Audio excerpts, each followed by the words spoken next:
Folks, Black Star Network is here. Hold no punches. I'm real revolutionary right now. Support this man, Black Media. He makes sure that our stories are told.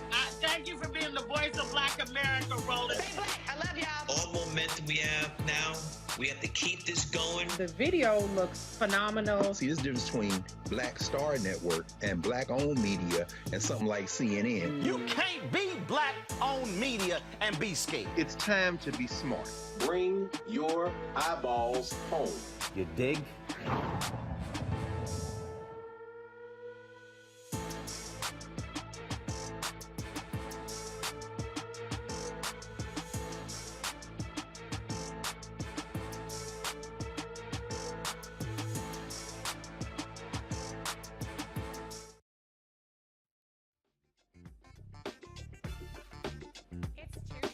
February 15, 2022. I'm Reese Colbert, sitting in for Roland, who's in Liberia for its bicentennial celebrations. Here's what's coming up on Roland Martin Unfiltered, streaming live on the Black Star Network. The top GOP senator on the Senate Banking Committee says Republicans will block votes on President Biden's 5 Federal Reserve nominees. Is this foreshadowing for the SCOTUS nominees? Millions of low-income families will now get internet services through the Broadband Affordability Program. We'll tell you how to get it. The South Carolina officer charged with killing an unarmed black man had been fired from 2 previous law enforcement jobs. So why was she able to get hired again? We'll tell you what she didn't do that allowed her to keep working as a cop. George Floyd was described as having superhuman strength by one of the 3 officers on trial for violating Floyd's civil rights. The fight for black women and our reproductive rights. West Virginia delegate Danielle Walker will explain what she's come up against by supporting a woman's right to govern her own body. Plus, there are 6 black women across the U.S. vying to be their state's next governor. Tonight, you'll meet Deidre DeGier, Iowa's gubernatorial candidate. And in our Marketplace segment, it's a one-stop shop for black businesses. We'll have the founder of the Black Business Focus Group who wanted to keep black dollars flowing to black companies. It's time to bring the funk on Roland Martin Unfiltered, streaming live on the Black Star Network. Let's go. He's got it. Whatever the biz, he's on it. Whatever it is, he's got the scoop, the fact, the find. And when it breaks, he's right on time and it's rolling. Best believe he's knowing. Putting it down from sports to news to politics. With entertainment just for kicks, he's rolling. It's on go, roll, roll, y'all. It's Roland Martin, yeah. Rolling with Roland now. He's funk, he's fresh, he's real, the best, you know he's Roland Martin.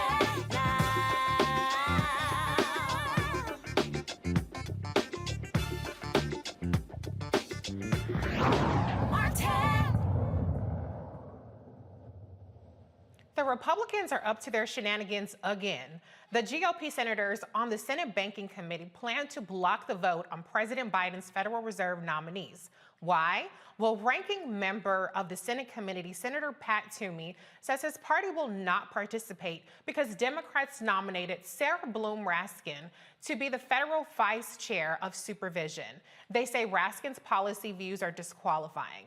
Toomey said Raskin did not answer questions about her previous employment and should not have been advanced to the Senate floor. Raskin was the Treasury Secretary in the Obama administration. Without at least one member of the minority party, the committee cannot conduct official business. On the nominee list is Dr. Lisa Cook, the economist who has been subjected to racist and sexist attacks. Let's go to the panel. Joining us tonight are Mustafa Santiago Ali, PhD, former senior advisor for environmental environmental justice, EPA, and Teresa Lundy, founder of TML Communications. Hey y'all, how y'all doing tonight? Good, Reese, how are you? Good, so good to be with you. So let's get right to it.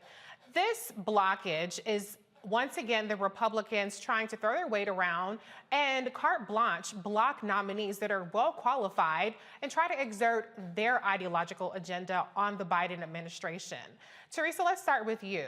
One of the people that is part of the slate of nominees being held up is Dr. Lisa Cook, and there's also another black nominee, Dr. Philip Jefferson, who was also being held up. Do you suspect that Sarah Bloom Raskin is a pretext for holding up these other historic nominees, or do you think that there's really an ideological battle going on with Sarah Bloom Raskin's nomination? I think this is has been a longstanding history when it comes to African Americans getting into one of the highest positions.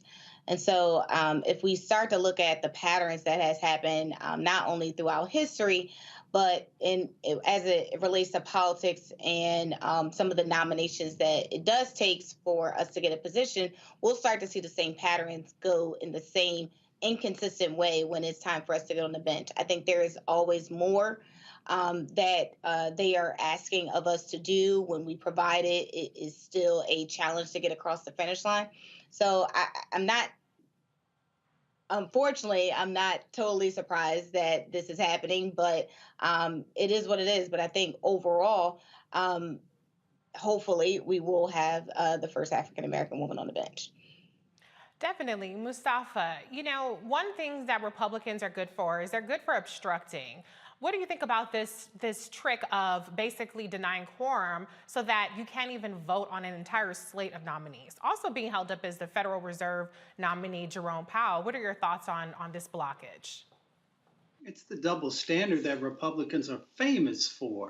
You know, when we were in the last administration, you know, folks allowed many of those folks to be able to move forward, even when they did not even have the the qualifications to actually hold many of these positions that were there.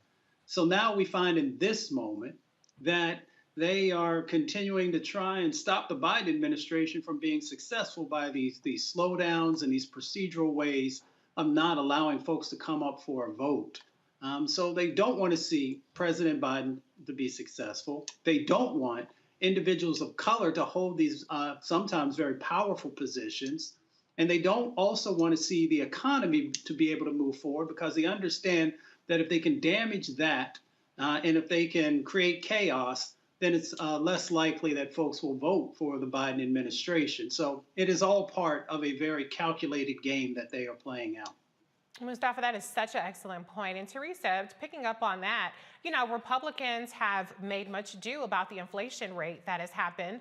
And there are many reasons. We broke it down on Roland Martin Unfiltered plenty of times. But what do you think about the way that they are essentially obstructing a key measure or a key method of getting inflation under control, which is by using the Fed and disrupting the leadership of that? Do you think this is hypocritical for them to be attacking the administration over inflation while blocking their ability to adequately address it?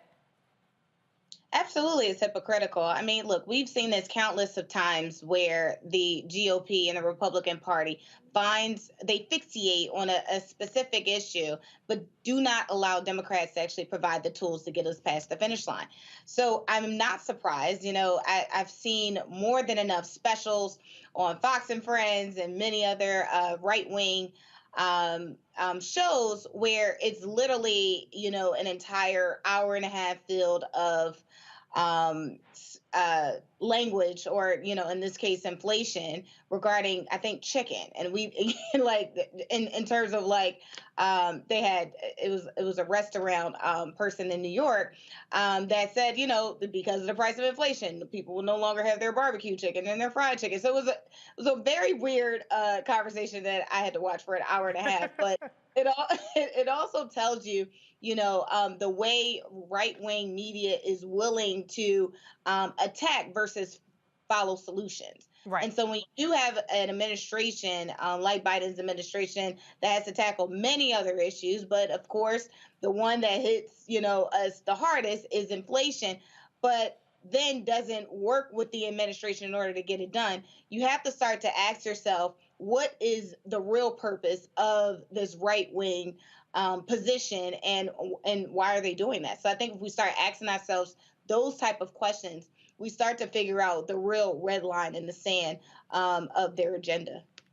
And that's an excellent point. And Mustafa, another area specifically on the topic of Sarah Bloom Raskin that you're familiar with is climate and kind of her advocacy there. And if we're to take Republicans at their word, part of what their issue is they think that she'll be too much of an activist on the Fed in terms of, for instance, penalizing fossil fuel companies and doing things of that nature. Now, she said that she will not actually engage in those sorts of policies that she has advocated for. What's your take specifically on Sarah's environmental record and what you believe she'll bring to the Fed? Well, Sarah has a strong environmental record, but we should actually have all the individuals who are holding these important offices should actually have that. She's an individual who is going to follow the law. She's going to follow the science. And she's also going to be very clear about the economic impacts and opportunities that our country has in front of it. So you want someone who's forward thinking, who's looking for those opportunities to strengthen us economically by focusing on a new clean economy, but being very clear-headed about that and making sure that that she has the facts that are necessary. So those are the types of individuals that we need. So they should actually be thankful that they have an individual like her who will be coming before them so that they could actually confirm her and be a part of history. Yeah, excellent point. And Teresa, you touched on this a little bit earlier, and I want to revisit that. You know, one of the big things I think we're all concerned about is potential GOP obstruction when it comes to the SCOTUS nominee. President Biden has reaffirmed that he will nominate a Black woman to the Supreme Court. She will be the first Black woman to serve if appointed and confirmed. Do you think that this is just them kind of, greasing the skids a little bit, getting people a little bit desensitized for the tricks that are to come? You know what? You just never know what the real strategy here is. And I think that's, part of the political process really, is, you just always have to be prepared for what's next. And so I think when we start to see, and I think when the administration start to see, some of these targets specifically on things that they know the media should actually be talking about, but some items as it is close to midterms that could probably resonate with the American people, that's when we really need to start looking alive and looking for solutions versus just looking, to try to fix a problem that may take 2 years, but maybe some of the, and again, this could be advice for the administration, taking some real actionable steps to kind of curb some of this obstruction that is happening. Yeah, and Mustafa, I do think that we've seen the administration kind of going on offense in terms of bipartisan meetings with the Senate Judiciary Committee and various senators. Some people might perceive that as kind of, deferring to Republican senators, which I don't think is an accurate perception. But do you think it's important to forge these kinds of understandings and these kinds of meetings before the nominee is named, or do you think that the Biden administration should probably speed up the process and get this ball rolling? Well, I would always like to see the process speed up, but I was blessed that I worked for John Conyers when he was chairman of the Judiciary on the House side. So on the Senate side, of course, one, you want to make sure you're having those conversations. You want to do what you can to answer any questions that they may have. Hopefully they are actually legitimate questions that will lead them to a positive response. But the other part of it is that it also sends a clear message to folks across the country that the Biden administration is doing its job. President Biden said that when the opportunity presented itself, he would try to work in a bipartisan way. So making sure that you are engaging with those Republican senators along with the Democrats lives up to that ideal that the president said that he would do. So they've done they're going through the process of doing their job. But we all know that the clock is ticking. And we understand that Republicans are trying to run that clock out so that they can get to the midterms. So I want to see folks do the right thing, but I also want to see the process move as quickly as possible. Absolutely. And there have been reports of Joe Manchin saying that he would not support a later appointment if a vacancy were to come up shortly before the midterms, or if, for instance, this process dragged on. And so hopefully they will, continue these bipartisan meetings, but move towards an announcement before the end of the month. All right, so let's move on to the next story. Since we're talking about the Biden administration, they announced an important initiative yesterday. The Biden-Harris administration announced a program to give broadband access to more than 10 million Americans. The Affordable Connectivity Program will give low-income Americans discounted internet services and a one-time discount on a laptop or tablet. Households must be 200% below the federal poverty line or receive government assistance. Vice President Harris says this plan will help low-income families afford the necessity. In the 21st century, high-speed internet is a necessity, not a luxury, a necessity. Our world has moved online.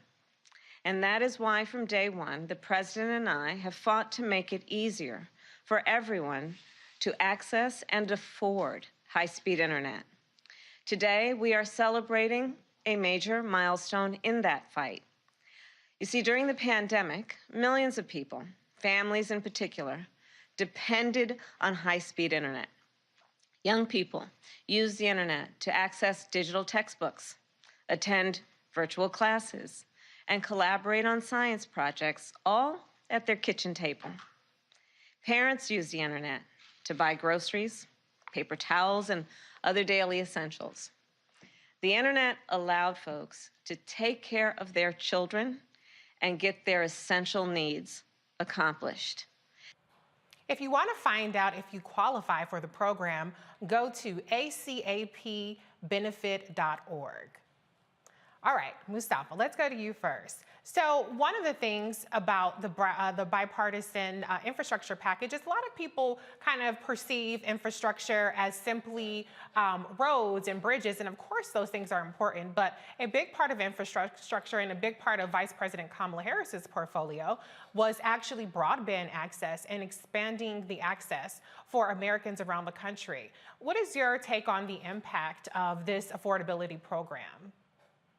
Well, this affordability program actually begins to move us in the right direction. There are about 20 million people across our country who currently don't have access to broadband. We all know that the digital divide still exists in our country. And if you don't have access, then it puts you even further behind the eight ball, if I can say it that way. Mm-hmm. Whether, as the Vice President shared, we're talking about transportation is one of those issues, but education is incredibly important in this space because we know that our kids, in many instances, fall further and further behind if they don't have access to broadband. We also know that many of the jobs have now moved to a space where you have to have that. And we saw many of our folks who are still on the front lines because, in some instances, they don't have access to the tools that are necessary for them to be able to move into other forms of economic opportunities. So it's just so critically important. It can help us to deal with the wealth divide that exists, the digital divide that exists, the healthcare divide that exists. So they're moving in the right direction. And hopefully we can get everybody hooked up and everybody having access to a computer or a tablet. Absolutely. And Teresa, that's a really important point that Mustafa makes, because it's not just about getting access to the internet. It's also getting the tools to use the internet, like a laptop. You know, it was really crazy last week. We talked about this on the show, about how the crack pipes and that supposedly, that disinformation about how that's targeting the Black community. Broadband is actually an economic justice and a racial justice issue because we are disproportionately impacted by broadband access. So this is one of those things I would like to see more attention. That's why we do what we do here on the Roland Martin Unfiltered show, to bring attention to, because it's going to empower a lot of people. 10 million people is a huge number of folks that will be impacted by this program. What's your take on it?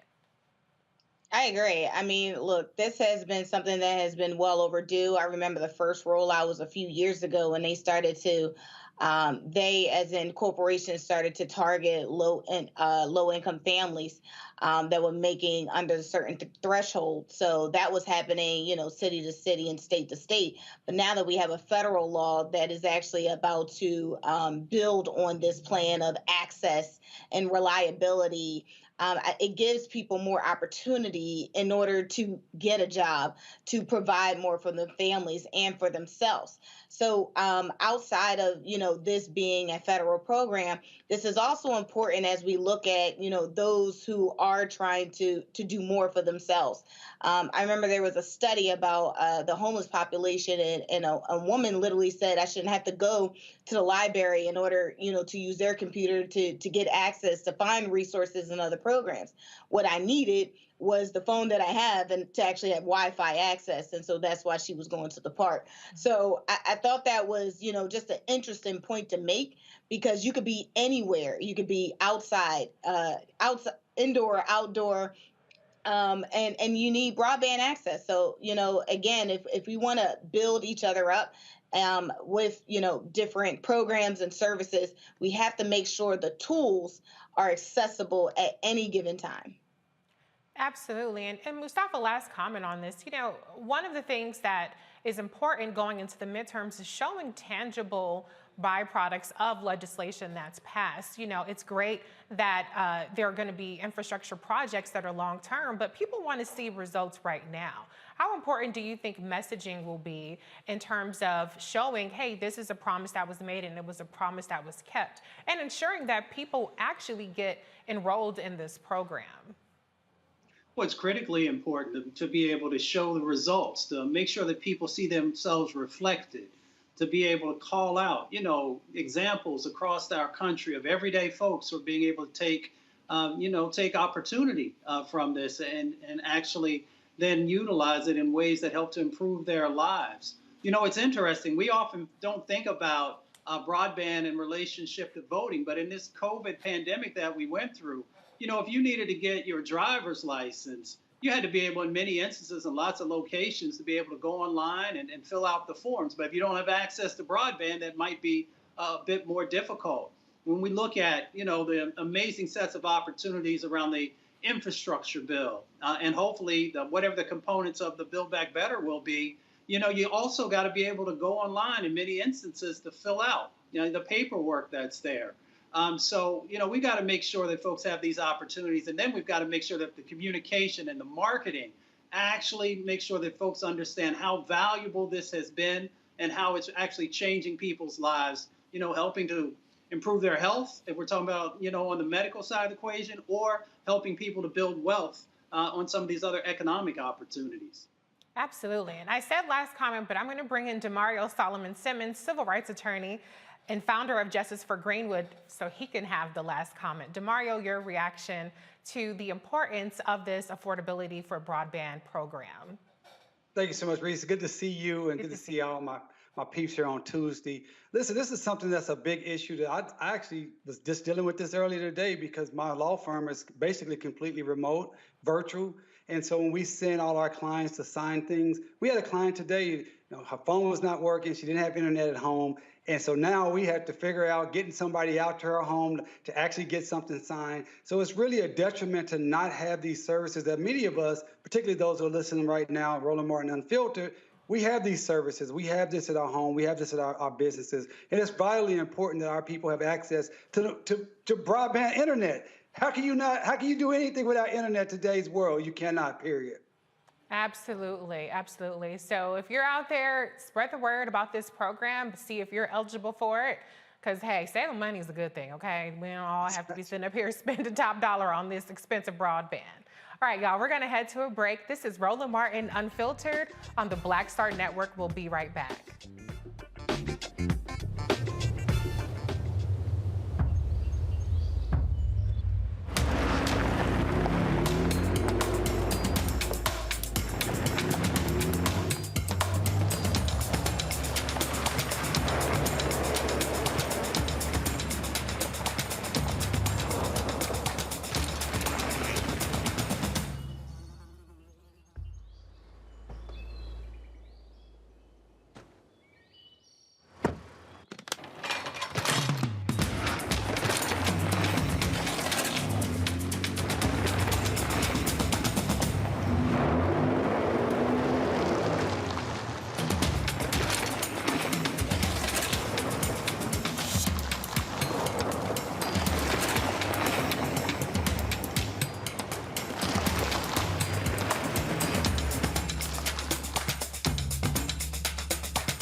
Don't you think it's time to get wealthy? I'm Deborah Owens, America's Wealth Coach, and my new show on the Black Star Network focuses on the things your financial advisor or bank isn't telling you. So watch Get Wealthy on the Black Star Network.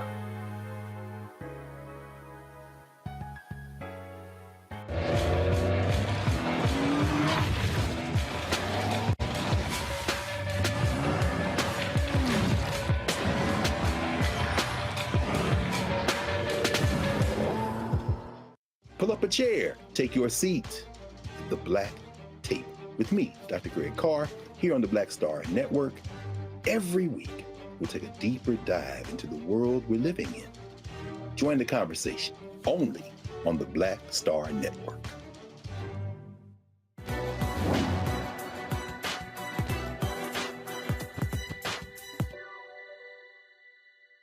Experience, which destroys innocence, also leads one back to it. Writer and activist James Baldwin.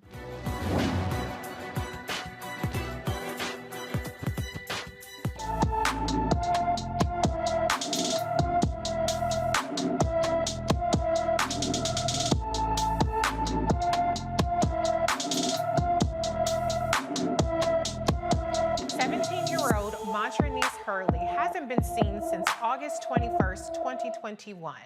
The Indianapolis, Indiana teen is 5 feet 10 inches tall, weighs 200 pounds, with black hair and black eyes. Montrenice may go by the name Monty Hurley. Anyone with information about Montrenice should call the Indianapolis Metropolitan Police Department at 317-327-3811. The officer arrested for killing an unarmed black man had been fired twice from previous law enforcement jobs. Cassandra Dollard faces voluntary manslaughter charges after shooting and killing Robert Langley on February 6th. Dollard was fired from 2 separate agencies and could still secure jobs as a law enforcement officer. In 2014, she was terminated by the South Carolina Department of Public Safety for several policy violations. She fired her department-issued weapon at dogs and did not report it. While helping a stranded driver, she became visibly frustrated, hit the driver's vehicle, and called the driver crazy. She also failed to call in traffic stops, did not document out-of-service drivers and vehicles, and did not wear her issued body armor. She was also fired in 2002 from the Johnsonville Police Department for poor performance. So how did she keep getting rehired by different police departments? The answer is her behavior did not qualify as one of the 11 forms of police misconduct in South Carolina. She did not use drugs or alcohol, abuse a citizen, or lie. The Langley family believes if the officer had more training and was not rehired, they would not be experiencing the tragic loss of her loved one. Oh, DeMario. What the hell? How did this lady continue to keep getting hired and hired? The standards should certainly rise beyond just simply misconduct. And how about competence being a standard for being hired? What's your take on this story? Reese, you're exactly right. This is a travesty that happens all over the nation as these officers get chance after chance after chance when they're the ones out there with a gun and with the authority to be able to actually arrest you or kill you. Do you know in most locations, someone can be an officer in less time than it takes to be a cosmetologist? I mean, I can go get my head shaved from a person who's probably been working on that craft for 3 to 6 to 9 months, and someone can actually own a gun and have the ability to shoot and kill you with less time of training. This particular officer clearly did not have the propensity, the competence, or the compassion or the patience to be an officer. If she's shooting at dogs, she's helping a stranded driver and getting frustrated and hitting that driver's vehicle. She's not wearing the body camera. This person should not have been in law enforcement. This is a fight, as you know, Reese, we've been fighting all over this nation to have some uniform standards that should come down for the federal government. And there should be some type of database for bad officers so they cannot get rehired in other locations. We saw this with Tamir Rice, the officer that shot brother little Tamir Rice, 12 years old, had just been fired from another agency for erratic behavior. This is something that has to stop, and we need the federal government to help this stop right now. Absolutely, Demario. And one of the things in the George Floyd Justice and Policing Act was, a reporting database so that this kind of activities and deficient performance could be reported across the country so people couldn't job hunt like this.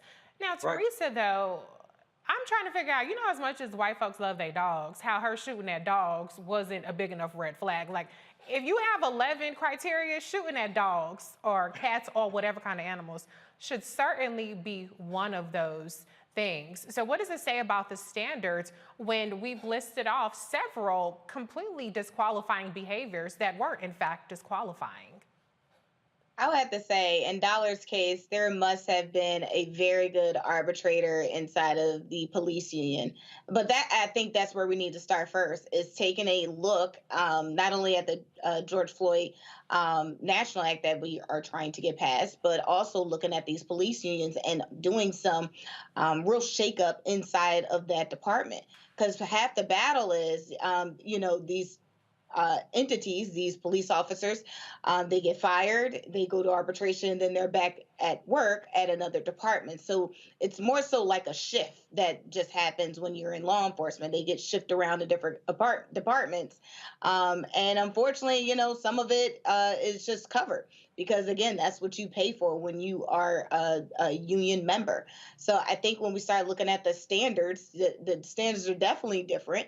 I think there were some items that was actually listed on her jacket that I'm not sure if it rose to the level of that she needed to be dismissed, but there were some other items that's a bit questionable that I think if we had that national registry, this police officer would not have her badge and her gun for her to continuously do the same thing. But when officers feel like they are protected and that their unions are protecting them and the arbitration system doesn't really provide any real justice for some of their issues, then this is what we have.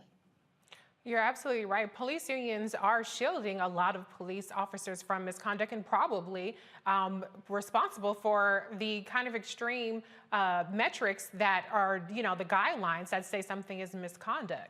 Mustafa, though, the tragic part here is that a man is dead. A person who has family and loved ones is dead. And I tried searching high and low to find out the details. They still haven't released the details. It's great that she's been charged swiftly, but what happened? I mean, from what I understand, Robert Langley ran a stop sign allegedly, and that led to a police chase, which he crashed, but then he ends up shot dead. What in the hell is going on? We have a broken system, and the broken system, starts with people, looking the other way. So someone looked the other way, when it, in relationship to this sister getting hired time and time again, even though, to folks with common sense, that should not have happened. And then we also know folks continue to look the other way, and they continue to slow walk stuff when it comes to these cases where we have officers who continue to take our lives. So it comes back to the broken system, and that's the reason so many of us have worked to get the right pieces of federal legislation in place to push, these local governments and county governments and even states to begin to make the changes that are necessary so that we know that our lives are honored and valued and that won't be taken prematurely. But the work continues because, once again, we see these pieces that are not coming together. And that's the reason that when we look at this case, it just doesn't make sense for the information to not be out there in front of folks, even though I'm sure those, whether it is the local folks who are trying not to get sued and all kinds of different dynamics that are going on. I'll let Demario, he's the expert in that space. Yeah, and Demario, I definitely want you to weigh in because what's definitely different about this case is that, typically there has to be this big outcry, protest, just to get footage, just to get a charge. In this case, before we even know what happened, they have charged her for a voluntary manslaughter. We don't know because we don't have the details to know if that's even a sufficient charge. What do you think? Well, number one, I can name two things are different. Number one, it didn't take that much of an outcry and how we have this just graphic video that has to come out before people start to care about these things. But number two, she's a Black woman, right? And so it's a lot easier for them to throw a Black woman, not saying she doesn't completely 100% deserve it, under the bus and say, all right, we're going to charge you, we're going to charge you quickly. What do you think is really at play here? Yeah, you bring out, and you and Mustafa bring out a couple of really points that I was thinking about. It's always much easier to charge somebody Black. We saw that up in Minnesota when the Somalian American police officer shot the woman through the car, the lady from Australia. Mm-hmm. They charged him instantaneously. And honestly, that shooting may have been a bad shooting, but I was so surprised. But when I saw his name and his color, I said, oh, that makes sense. Yeah. So I definitely think that's part of the issue here.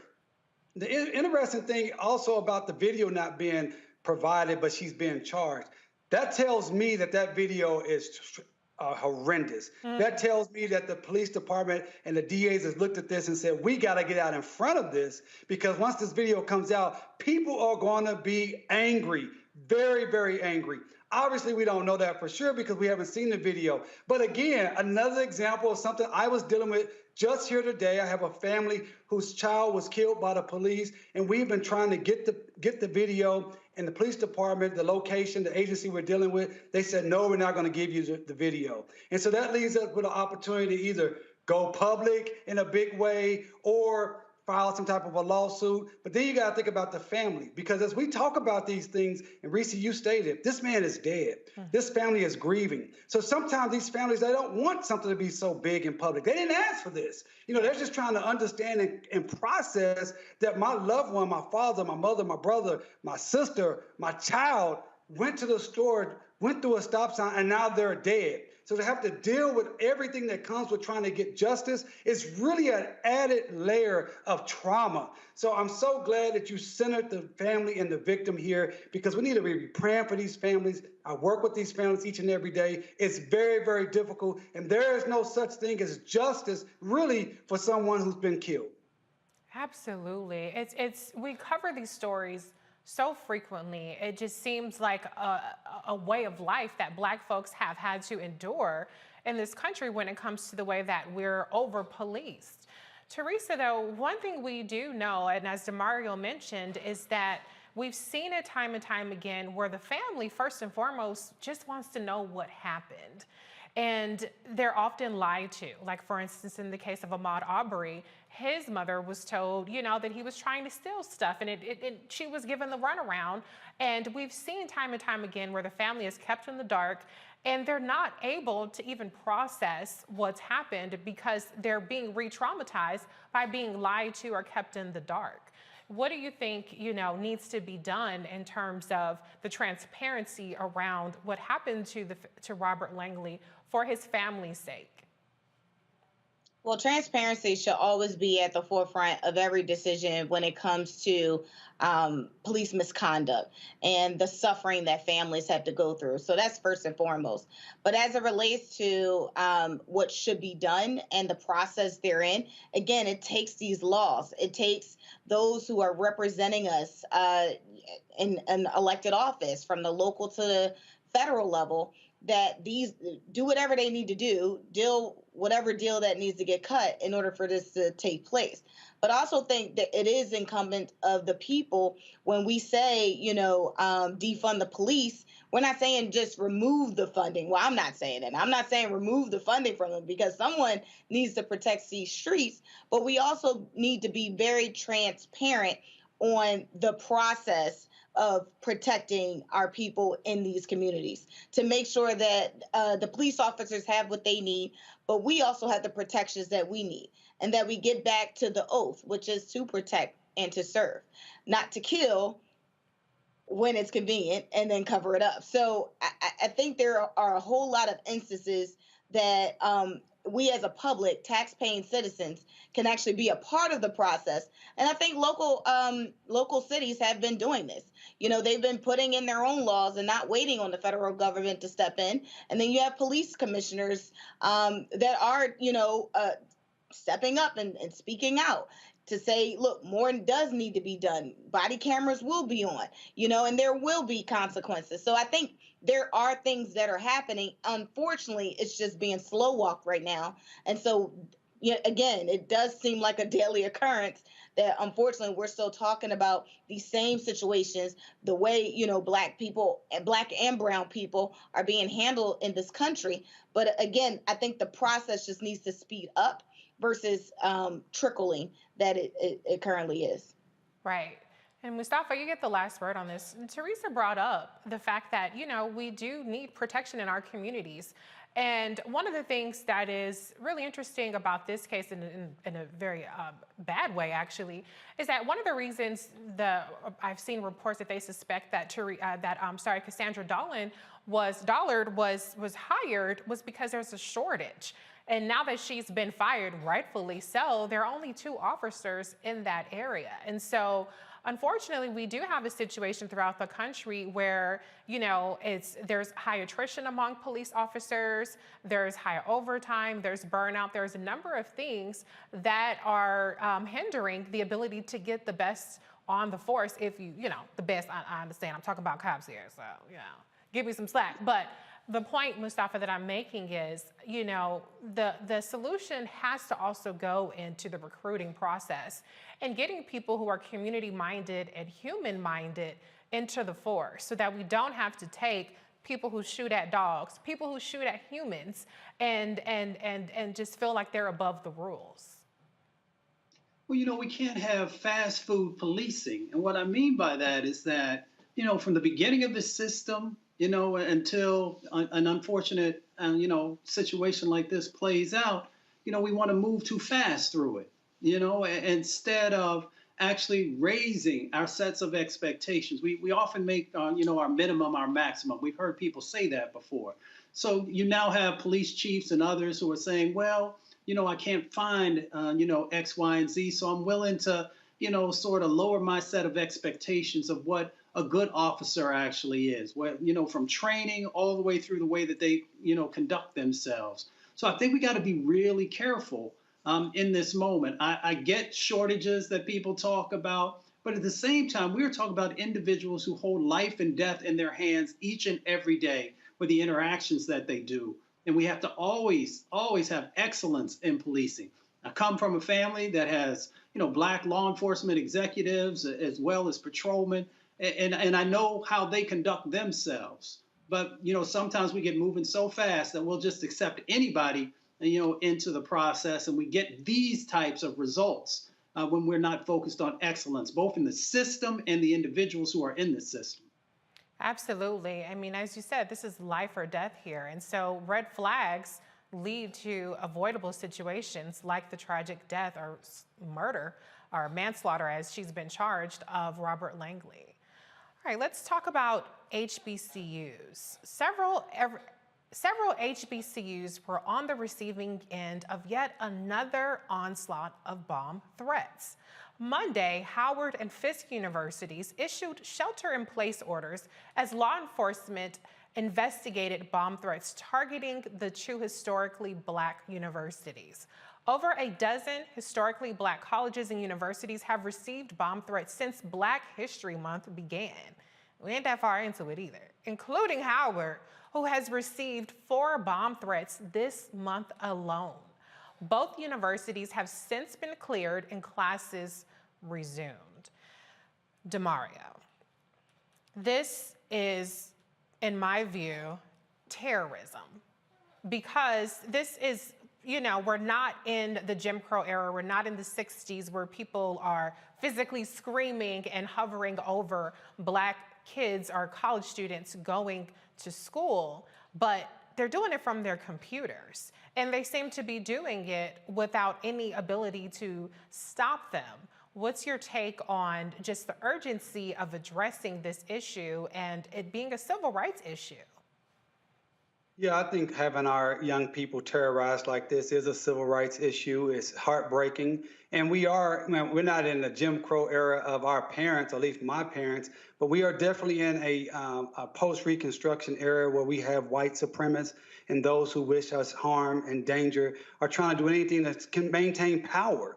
And one of the ways they want to maintain power is to stop our future generation of leaders from being able to be educated, to feel safe, and to be active in this struggle for power. That's what we're struggling for. You know, politics is just who gets what, when, where, and how. And our brightest at Howard or Southern or Morehouse or Spelman, or any of our great HBCUs are on those campuses trying to get those skills, get those networks, get those relationships so they can come out and come back into our communities and help us get power and get the political power that we need. And this is just a way to disrupt. This is just a way to hurt people, have people afraid to go to these particular campuses. And I'm hoping that the federal government, the FBI, is doing everything it possibly can to find these individuals or these companies or corporations or organizations that are bringing this terror on our beautiful young brothers and sisters at these HBCUs.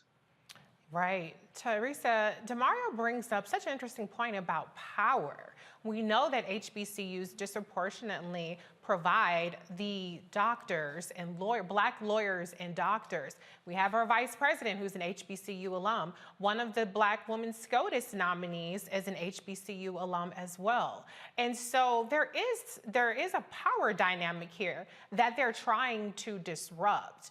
Talk a little bit about, you know, the implications of disrupting really that power center and how unfortunately easy it seems to have been for these chaos agents and terrorists to do. I have to say, when we start looking at what power actually looks like domestically, it starts with fear. And I think it's individuals with the thought process that they can actually push that fear onto educating Black students and to move them from being the great doctors, the great lawyers, the great entrepreneurs, because it disrupts their normalcy. And so I'm never surprised, you know, during Black History Month, you know, we just got finished putting Juneteenth in as a holiday, a national holiday. So I'll be expecting, unfortunately, something there. But we've seen the turn up of some of these situations when it came to, you know, we just got to be honest, Barack Obama being elected as the first African American president. And so it's been year after year. These threats have been happening. Cyber attacks have increased. And so, you know, we are looking for, you know, our federal government to step in and protect HBCU students and its faculty and staff. But we also just have to realize that, you know, fear is what started, you know, American history. So, and I think that's very important to note, because if we, you know, understand the sender and the root cause of this, we will start to, you know, really understand as a people what needs to be done. It's not like we're saying, you know, HBCU students should just go online. That's not the case. But what we are saying is, you know, being Black and brown in America is going to have some consequence. And it's unfortunate because we have those who still live in the past and is not willing to change for the future that apparently, you know, looks like color. Yeah, absolutely. You know, I'm really glad you mentioned the cyber attack that Howard University experienced last year. Mustafa, clearly there are a group of folks who are very threatened just by the existence of Black students learning. You know, we've seen this ridiculous CRT hysteria, which is really, we know, is really about teaching the true history of this country, but it's also just a pretext for white supremacists trying to push their propaganda instead of the actual history. But now we see this, to me at least, and I want to get your take on this. This is kind of the child of the CRT. Of the backlash and the hysteria is not just trying to stop history from being taught, but stop Black students from being taught altogether.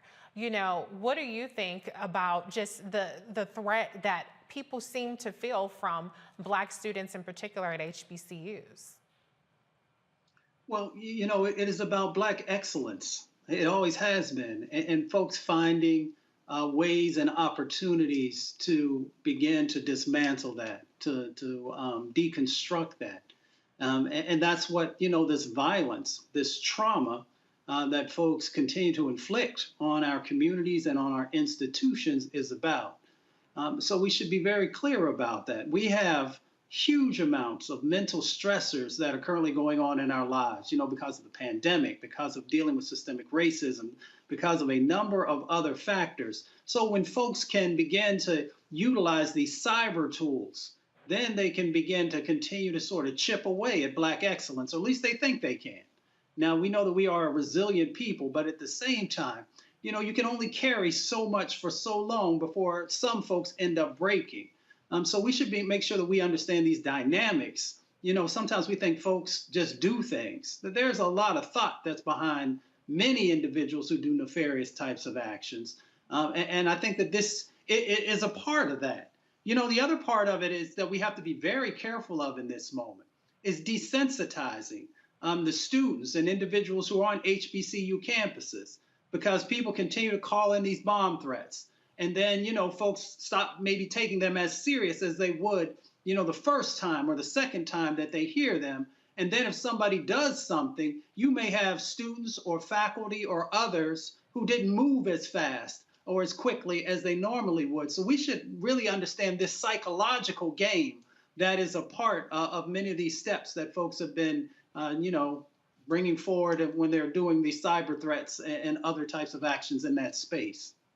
Absolutely. I mean, to your point, this is not a prank. This isn't kids having fun. This is a deliberate campaign that is trying to inflict fear on these students and really exacerbate the mental stressors that you pointed out that Black people are living with, because we're facing a variety of issues, not of our own choosing. So our hearts and our prayers definitely go out for the continued safety of these students. Thank God nothing has happened yet. We want to keep it that way. And we certainly don't want to wait until something happens for this to be all hands on deck and trying to find out who is behind this and how to make it stop. All right, y'all, let's move on to Minnesota. The defense has taken the stand in the federal civil rights case against 3 former Minneapolis police officers in George Floyd's death. Today, one of the officers testified that Floyd was exhibiting superhuman strength before being killed. Thomas Lane J., Alexander Kong, and Tu Tao are charged with deprivation of rights under color of law for allegedly failing to give Floyd medical aid. Tao and Quang are also charged with failing to intervene in Derek Chauvin's use of unreasonable force. Over the course of 13 days, prosecutors called more than 20 witnesses. One of them was Darnella Frazier, who recorded the cell phone video of Floyd's death. Darnella Frazier, she was 16 years old at the time of this execution that we saw. Now she's 18. Today she testified in court, and she had to actually take a break because she immediately broke down crying. This is just as Mustafa mentioned in our last story, a mental stressor for her. It's just continuing to traumatize her over and over again. And we really have to, you know, wrap our arms around her, because she's doing just a great service to the memory and the life of George Floyd by continuing to testify in these cases despite the trauma that it's bringing her. Teresa, let me start with you. Your reaction to, number one, let's just talk about with the strength of Darnella Frazier to continue to subject herself to these proceedings in the name of accountability for the officers that contributed to the death of George Floyd. What's your take on her contribution and her testimony today? Well, her contribution is absolutely necessary as we push for the cause for justice and also reform inside the police system. So, you know, for her to, and again, when I watched it, I'm just like, more has to be done, just to protect this young woman's mind. And again, I'm always thinking about mental wealth and health and all this, but her testimony is so crucial to really understanding the dynamics within the brotherhood of the police district. I mean, so, we have Derek Chauvin that, is obviously guilty. But then what about the neighboring officers, those 3 officers that essentially was supposed to be, telling him, hey, get your knee off his neck, but it looks like more so they were almost like securing the perimeter so Officer Derek Chauvin could do what he was going to do, which again was kill George Floyd. And so, her testimony was so crucial on just so many other levels. One is the constitutional rights of each of us, but 2, also just the understanding that that I'm sorry, I'm just getting a little emotional here, but just understanding that this particular moment not only just kind of set the precedent on the rest of the testimony that was going to happen on the stand, but because that's part of the reason why I believe she was also restricted from speaking in the beginning. But this portion, I think, would actually do more when it comes to reforming some of the issues with police officers. Absolutely. Her testimony was really critical in establishing, for instance, that George Floyd was not resisting. So any notion of superhuman strength, what the hell does that got to do with anything? He's sitting up there saying he can't breathe. That doesn't sound superhuman to me. DeMario, you have a lot of experience with these cases. One of the defenses that these officers are trying to put forward is that they were very new to the job and that they had training, and they even played a video of the training, which had just really ridiculous and violent imagery, clip from Any Given Sunday with Al Pacino saying, "Don't give an inch," and just all this really outlandish things that are part of the training, which obviously is unacceptable and inexcusable and is getting folks riled up. But that does not absolve them for their responsibility to act like a human being in that case. What's your take on the whole "I'm new to this job, I didn't know what I was doing" defense that these officers are trying to put forward? Well, in my almost 18 years of practicing law and having to go against police departments all across this nation on more times than I can imagine, I'm always a little tickled by all the excuses that they make. On one end, they want to be the great heroes. They want to be paid great. They want to be looked at as the heroes and the protectors of society. But on the other end, every time they violate someone's rights, it's always an excuse. It's always, oh, I was not trained enough, or the person has superhuman strength. I've seen them call people who were 5'8", 175 pounds, say, oh, he looked like he was 6'2" and 300 pounds. I mean, these men and women, they are taught, believe me what I'm telling you, I see this every day. They're taught how to say certain phrases to get out of accountability. They're taught to say, I fear for my life. They're taught to say superhuman strength. They're taught to say things like he was not complying. They're taught how to actually write their actual police reports in a way that is fraudulent to a point that you can take each police report, take 20 of them, and they almost will say they're verbatim. This is what we're seeing in policing. My brother Mustafa says a broken system. It's been a broken system. It's been a broken system from the first time that they started having white people as slave patrol. That is what the policing has come out of. It is something that needs complete re-overhaul. We talked about the language of defund the police. I understand that people have problems with that language. I get it. But what people are talking about is having resources being allocated appropriately to different agencies. No one is saying take all police off the street. No one is asking for that. My mama doesn't want that. But all the money shouldn't go to the police department. It should go to education. It should go to mental health training. It should go to other preventative measures so you don't need police. But here's the thing. Our police departments in many, many cities, they're running the cities. They're actually running the cities. And as Teresa talked about, their unions are so powerful. They run the mayor's office. We saw the actual press conference after the brother was shot on a no-knock warrant, where the mayor and the police chief try to come out and say some BS, and that sister, the civil rights attorney, shout out to civil rights attorneys. She said, I'm not taking it anymore. Last thing I want to say, that sister that took that video, that's now 18 years old, I am praying for her. We all need to pray for her. She needs a lot of therapy. She had to witness a man be choked and die right in front of her. She had to go to court, which is stressful enough. She had to testify once. Now she's testifying again. We need to love on her. We need to protect her. We need to give her the resources that's necessary, because she's going to be dealing with this for the rest of her life.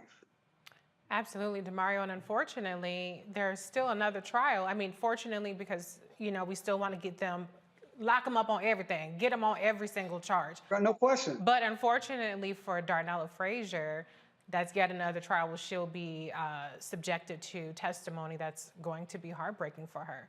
Mustafa, I'm going to give you the last word on this before we go to a break. The thing about the system is it is working as designed, and as DeMario just mentioned, we're still dealing with issues in Minneapolis, where they're just now talking about, no-knock warrants and trying to get rid of that. You can't train humanity, right? And so just overall, just close us out, your reaction to— But you can legislate it, sorry. I'm sorry, what was that, DeMario? I'm sorry, but you can legislate humanity. We don't care what's in people's hearts. But they need to have accountability. I'm sorry, Mustafa, to jump in, but they must have accountability, swift, consistent accountability. That's what we care about. Absolutely. Mustafa, your final reaction? Dr. King said, I can't legislate to make you love me, but I can legislate to stop you from lynching me. So, we have to be very conscious of the tools that we have.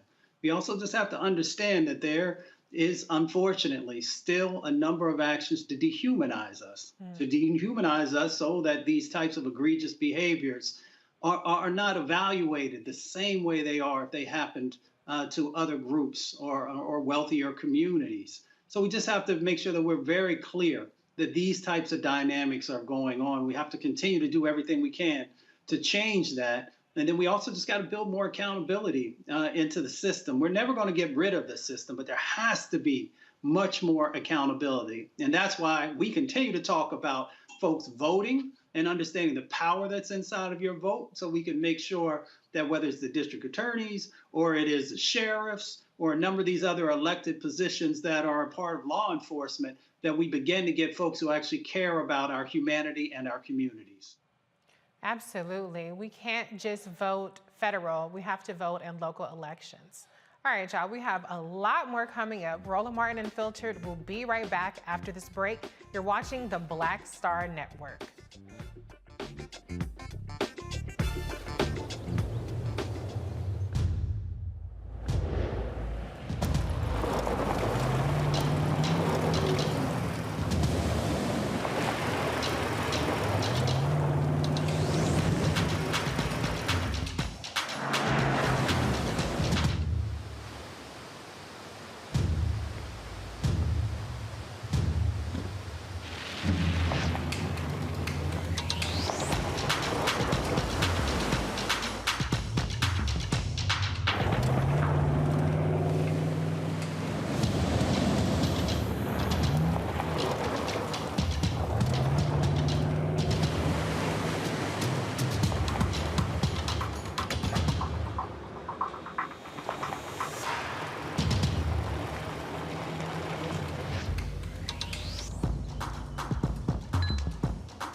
Hi, I'm Dr. Jackie Hood Martin, and I have a question for you. Ever feel as if your life is teetering and the weight and pressure of the world is consistently on your shoulders? Well, let me tell you, living a balanced life isn't easy. Join me each Tuesday on Black Star Network for A Balanced Life with Dr. Jackie.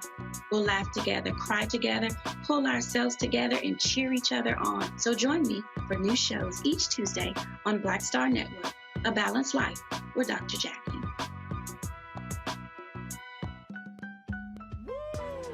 impacted by the culture, whether we know it or not. From politics to music and entertainment, it's a huge part of our lives, and we're going to talk about it every day right here on The Culture with me, Faraji Muhammad, only on the Black Star Network.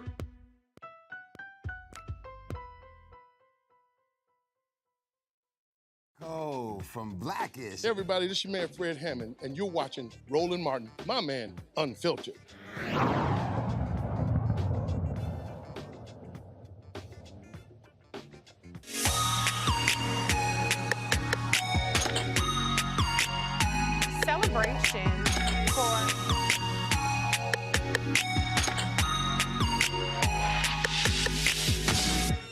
Celebration for Liberia's bicentennial continued today with an economic summit on the country's future. Several speakers talked about their vision for the country and how working together will ensure a better future for their children.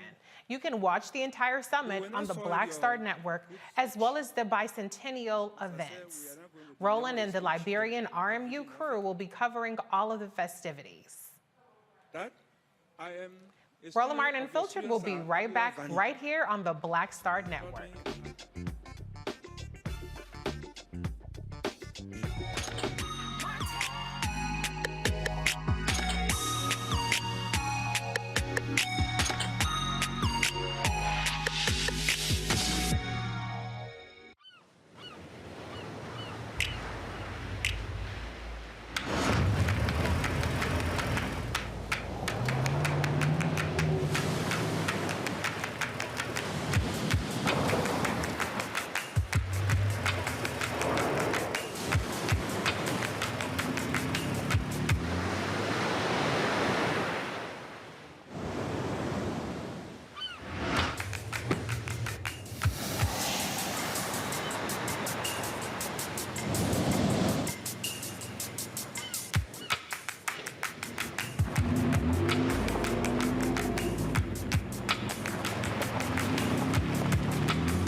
Pull up a chair, take your seat.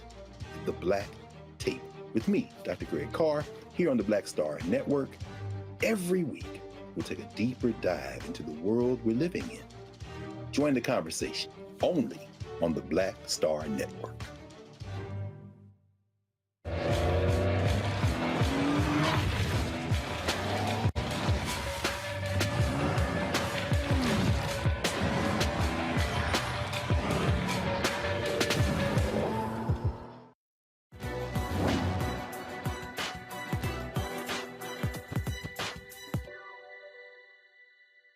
Equality is the heart and essence of democracy, freedom, and justice. Labor leader A. Philip Randolph.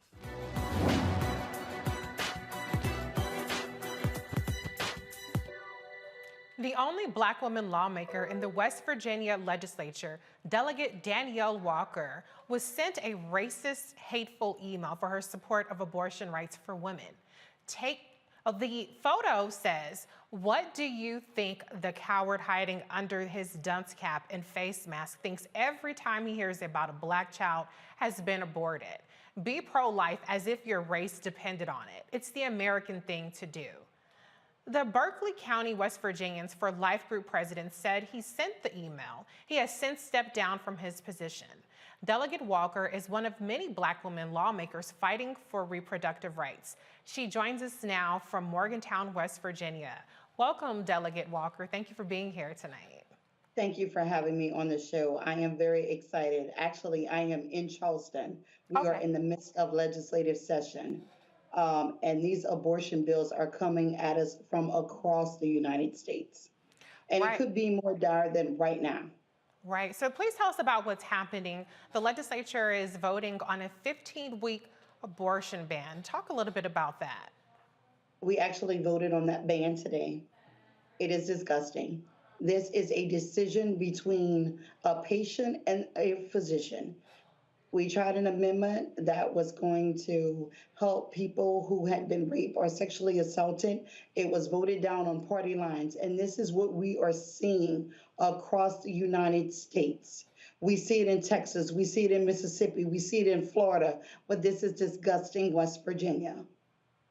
Yeah, and to be clear, this is not, the 15-week deadline is not a science-based deadline, right? It's just an arbitrary date that they've put out there to be restrictive and really just exert control over women's bodies.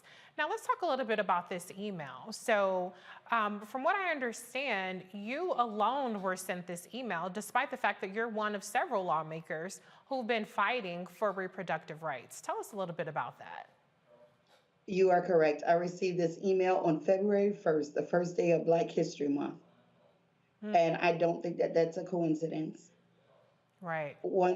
Myself and another colleague, Delegate Evan Hansen, introduced legislation to repeal all the abortion bans in the state of West Virginia. Okay. I don't understand why I was the only one targeted, but I do understand why I was the only one targeted. Right. Delegate Hansen is Jewish, and how insensitive to send this as intimidation to the only Black woman serving in both the House and the Senate in the West Virginia legislature. Absolutely, and as we discussed earlier, as I mentioned earlier, the chapter person who sent this has stepped down, but I read his response and it sounds like gaslighting, you know, trying to say that he didn't realize or he didn't think that it was a racial thing. I mean, it was a KKK hood. You can call it a dunce cap, but we all know what doggone KKK hood looks like. What is your reaction to, you know, him not taking accountability for the racist nature of that message? Well, we are making him take accountability, and we're making that group take accountability as I filed a lawsuit. Oh, tell us about that. Against West Virginians for Life and for the individual who sent that email. The time is right now that we take a stand and that we use our voice, and this will not be tolerated. We will call out those things and we will have a call in at the same time. So that's for each and every one of you at home. I need you to be educated voters. I need you to be part of the legislative system, not just when it affects you personally, but when it affects everyone with the uterus, every patient. This is healthcare. 1 in 4 persons will have this healthcare.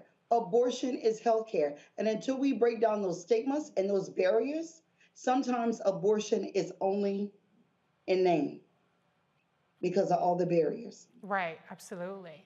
You know, you mentioned people being civically engaged and involved. You're obviously in the minority, and you have, you know, a big burden to carry as being the sole Black woman in the legislature. Tell us about how important it is for everybody to be involved, you know, and to not just check out of the process because the numbers may not favor their particular cause. You keep going despite the fact that the numbers aren't always in your side. So tell us a little bit about the importance of being engaged and not giving up. There's 2 things that I've always said. Presentation without presence is powerless, and we the people, we are the power. So we all need to do our job. You do the job when you go to the voting booth. But how do you make those folks accountable? Are you making sure that they are living to what they told you that they were going to do when they were on their campaign trail, when they were knocking doors, when they were kissing your babies, or making false promises? Accountability starts with the voter. Now, also, uncomfortable for a moment to be part of a movement. I sit uncomfortable. Now I'm in my 2nd term, going for my 3rd, and I don't mind it because the movement is change. Whether we're speaking about healthcare, education, infrastructure, including childcare, that time is right now. West Virginians, Americans, we don't want to just survive anymore. We want to thrive. We want to make sure that the legislation that is being introduced is not copy and paste. but you are actually sitting down with your constituents and listening to their needs, their wants, and their desires, because we are all able and it is possible. Absolutely. You know, one of the things that we've talked about earlier in the show is mental health and the particular toll that on our previous story, Darnella Frazier has had to endure with her bravery in the George Floyd case. You're also incredibly brave as being the sole Black woman in the legislature who is being subjected to racist threats and abuse. How are you doing just mentally with all this, emotionally? What kind of support are you getting, and what kind of support could you use from folks out there who want to show their solidarity with you and show that they support you? So not only the mental struggles in being an elected official, I'm a newly grieving mother.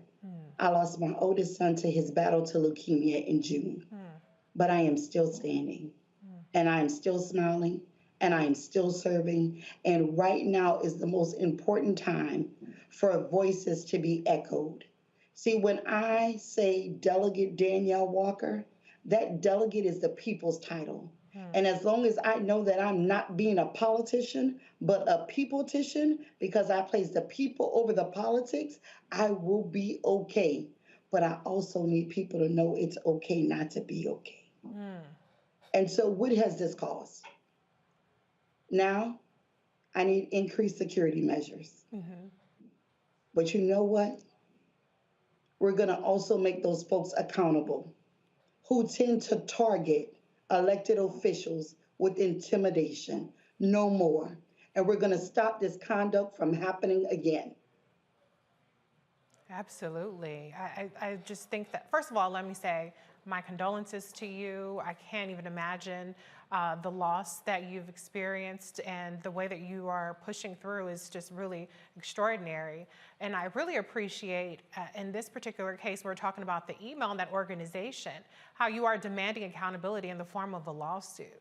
I want to go to the panel and give them opportunity to ask you questions and weigh in. But can you just, before we go to that, explain a little bit more about what this lawsuit is? Is it a civil lawsuit? Are you pressing criminal charges?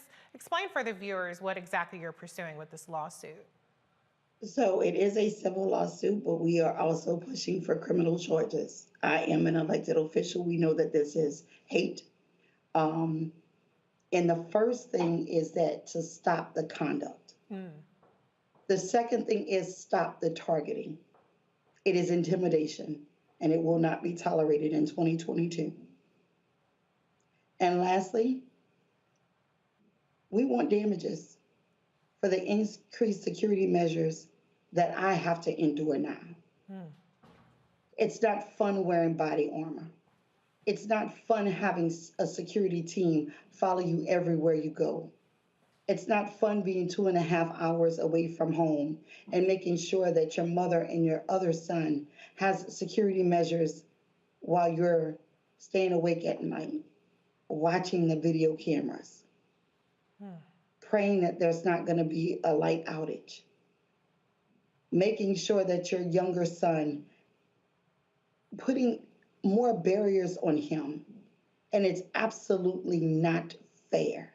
In the land of the free and the home of the brave, this is ridiculous. This goes beyond just being pro-life versus pro-choice. This is absolute hate. And fear, shame, and hate around reproductive health care has no place here, there, or anywhere. Absolutely. I couldn't agree with you more. Teresa, do you have a question for Delegate Walker? Yeah, Delegate Walker, one, again, I sympathize with you. You know, after reading this story, I was just like, unfortunately, here we go again. But you also are a woman in the legislature, so I am also concerned about your colleagues who did not receive this message, and what was their response? So outside of, you know, them saying, oh, this is wrong, you know, how do you feel? How's the relationship with your colleagues? Did they speak out against this as well? What happened? Many of my colleagues have spoken out about this. Many of my colleagues have been, I called one my shield and one my sword. Delegate Evan Hansen has been my shield since my first year in the legislature in 2019. And Delegate Sean Hornbuckle, the other Black male delegate, we actually have two. We have one Democrat and one Republican, has been my sword during this fight. And what was so interesting is that I received it on February 1st and I sat on it. So why did I sit on it? Because we always have to prove being women. And being a Black woman, we have to double. We have to make sure our I's are crossed and our T's are crossed, and we go back because we have that generational trauma. I am also a survivor of sexual assault and domestic violence. This right here, using my voice, I will not play victim. We will survive this by being very vocal and calling those things out and making folks accountable. This is about accountability. We scream choice all the time. Well, just like you have the choice to become a parent or not, you should also respect the choice when someone doesn't. Powerful words, Delegate Walker. Thank you so much for being here with us, sharing your story. How can people keep in contact with you, support your efforts, follow you on social media? Drop your details so that folks can get behind Yes, you. so we are on Facebook. I have Delegate Danielle Walker for House. We are on Twitter, Danny for WV. We are on Instagram, Danny for WV. The website, DanielleWalkerWV.com. Please keep following. I am not the only one, but we need to make sure that we continue to shed light on this. Thank you, Delegate Abortions Walker. can be sexist and racist, and I will not tolerate it.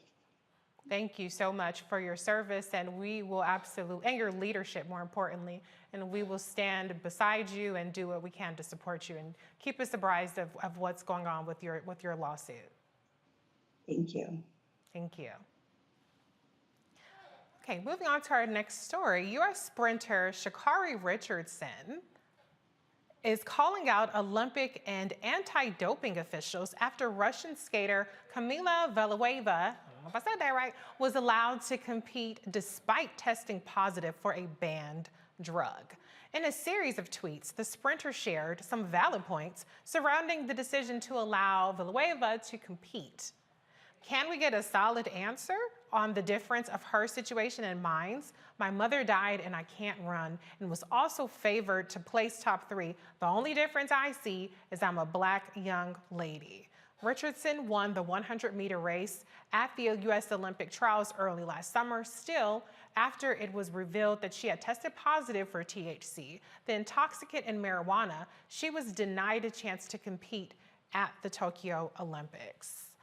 Demaria, I'm going to start with you on this. You know, I think it's really interesting how them's the rules when it comes to Black folks in competing versus when it comes to Russia. Russia just says, I don't give a damn about rules. You're about to invade a country. They always got some dope mess going on. They're always skirting around the issues. And this is another example, and I'm sensitive to the fact that this is a 15-year-old skater. She's underage. She's quote-unquote a protected person, as according to the ruling, and that's why the rules aren't applied the same way. But what are your thoughts on the double standard here? Well, it's a double standard. We just heard from that fantastic, powerful delegate. You know, being a Black woman is the hardest job in America. It's the hardest job in the world. No question about it. And we're seeing another example of this. Regardless of what you call it, it's just racial discrimination, it's anti-Black behavior. You have a Black young lady, Sha'Carri Richardson, who was kicked out of the Olympics for testing positive for marijuana. Okay, fine. If that's the rule, I don't think that was really what should have happened, but if that's the rule, that's the rule. Now you have a white young lady who has tested positive for some type of banned substance, and she's allowed to compete. That is racism. That is discrimination. I'm not exactly sure what jurisdiction the IOC falls underneath, but if there can be a lawsuit filed for 1981, that's That's the case, a 1981 race discrimination case.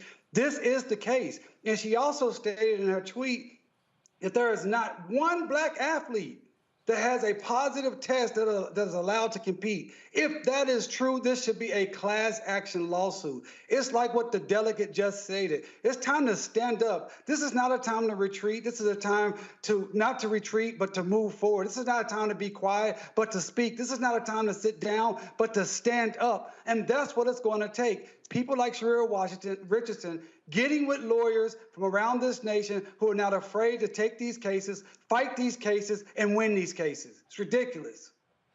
You know, I appreciate your passion on this, and I'm with you, Demario, but you know, Mustafa, look, we know, I'm not reading the comments, I don't have it up, but I already know how we can be. We can be as hard on each other as the white folks are in terms of them's the rules, and she shouldn't have been breaking the rules, and we shouldn't be dying on the hill of a person who violated the rules. But there's a part of me that feels like, well, the rules are only the rules when they want them to be. And when they don't want them to be, then the rules all of a sudden change. They just never seem to change when it comes to showing grace to black athletes. This isn't just a Sha'Carri Richardson issue. We see that black athletes are disproportionately targeted. Look at how many times Serena Williams has been drug tested over and over and over and over again. You know, and then we've had other athletes like Caster Semenya, who was targeted with testing about her gender. I mean, I could go on. And even a couple months back, there was slander about the great Florence Griffith Jr., you know, making this baseless accusation that she was doping. And so this is one of those things that it's always seems to be about penalizing or targeting black athletes. But then you have a Lance Armstrong, and then you have this Russian skater, and then all of a sudden we have grace. All of a sudden we're making provisions. What is your take on that? Well, all black athletes are asking for is equity and fairness in the process. I mean, I ran track all through college and a little bit afterwards. And, you know, I used to see, you know, the disparities that existed between the way black athletes and others, primarily white athletes, were treated in relationship to if there was a perceived violation or those different types of things. So folks are just asking for equity and justice. And let's be very clear here. You know, when Sha'Carri Richardson, her situation, you know, the substance that she had, and you mentioned it was THC, that is not a performance-enhancing drug. Now, the sister from Russia, she actually used a performance-enhancing drug. And then today, you know, her legal team came out and said, well, she probably, you know, accidentally got it because of her grandfather, because the particular chemical actually, you know, improves your heart's performance in the blood so that you can, you know, run faster, jump higher, those different types of things. So once again, we see these disparities that exist between someone who didn't use a performance-enhancing drug and someone who did, and then even being allowed to continue to compete. So folks are just asking for equity and justice. Absolutely. And Teresa, I'll give you the last word on this. Where do you come down on this situation when it comes to Sha'Carri and calling out this double standard? Do you think that she is within her rights to call it out, even though she did, in fact, break the rules? Or do you think she should probably just sit this one out? No, I think Sha'Carri was absolutely in her rights. I mean, look, we can't, you know, only ask for us to be treated fairly if we're not being treated fairly. So part of it is, you know, the excuses that has been coming up ever since Sha'Carri has put this out there was, you know, the young lady, Bolivia, probably her name, but the young Russian woman, they said she was a minor and she's a protected person. So, you know, her rules are a bit different than adults. But, you know, to Mustafa's point, THC is a relaxing drug versus, you know, an actual performing drug, which apparently they knew in December of last year. And when Sha'Carri got in her situation, they knew within that week. And so endorsement deals and everything else went by the hem. So I think, you know, when we want to talk about justice, you know, we want to talk about equality and just across the board, not only for athletes, But just for us as a people, Shakara was very clear. Because of the color of my skin, this is why I'm in this situation. And honestly, the facts show. It shows that this was one of the many reasons. One, it's just not the color of her skin, is because she was a high-performing athlete. And she would have likely taken home the gold. So, again, if we can't have the rules only for one particular group of people, it has to be fair across the board. And I think, the U.S. absolutely needs to step up, not only for Shakara, but for the many others that'll likely happen after her. Absolutely. Well, listen, I'm going to stick beside Sha'Carri. I stand with Sha'Carri. But in other better news, Olympic speed skater Erin Jackson made history this weekend in Beijing. Jackson became the first Black woman to win a speed skating medal at the Winter Olympics with her gold in the 500 meters. While Jackson doesn't look at herself as some trailblazer, she recognizes the moment's significance. The Olympic gold medalist says she hopes her victory will encourage other people of color to take up winter sports. Well, Demario, this is Black excellence, right? I mean, we can at least celebrate that. Everybody in the chat, everybody in the comments should be in agreement that we are Team Black excellence, Black history. We're all proud of Erin Jackson. Just one final comment before we go to the break. Yeah, Black history is world history. Black history is American history, and that is Black excellence. She is a trailblazer. We are proud of her. I hope she's just as proud of being the first African-American female. I don't really like to use the term people of color, African-American people. I don't like people of color because then that makes the default people being white people. But I'm glad for this sister. I'm glad for any time someone looks like me have success, period, point blank. Point blank. We blacky, black. We don't have to do people of color when we're talking about a Black woman. Let's keep it 100. Let's keep it 100. Especially. This is a Roland Martin show. Exactly. Speaking of Roland Martin, you're watching Roland Martin Unfiltered on the Black Star Network. We'll be right back.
Hi, I'm Dr. Jackie Hood Martin, and I have a question for you. Ever feel as if your life is teetering and the weight and pressure of the world is consistently on your shoulders? Well, let me tell you, living a balanced life isn't easy. Join me each Tuesday on Black Star Network for A Balanced Life with Dr. Jackie.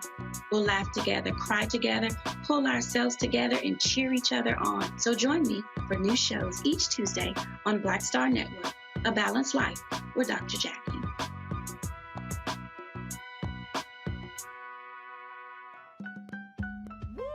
We're all impacted by the culture, whether we know it or not. From politics to music and entertainment, it's a huge part of our lives, and we're going to talk about it every day right here on The Culture with me, Faraji Muhammad, only on the Black Star Network. Hey, I'm Cupid, the maker of the Cupid Shuffle and the Wham Dance. What's going on? This is Tobias Trevelyan. And if you're ready, you are listening to and you are watching Roland Martin Unfiltered.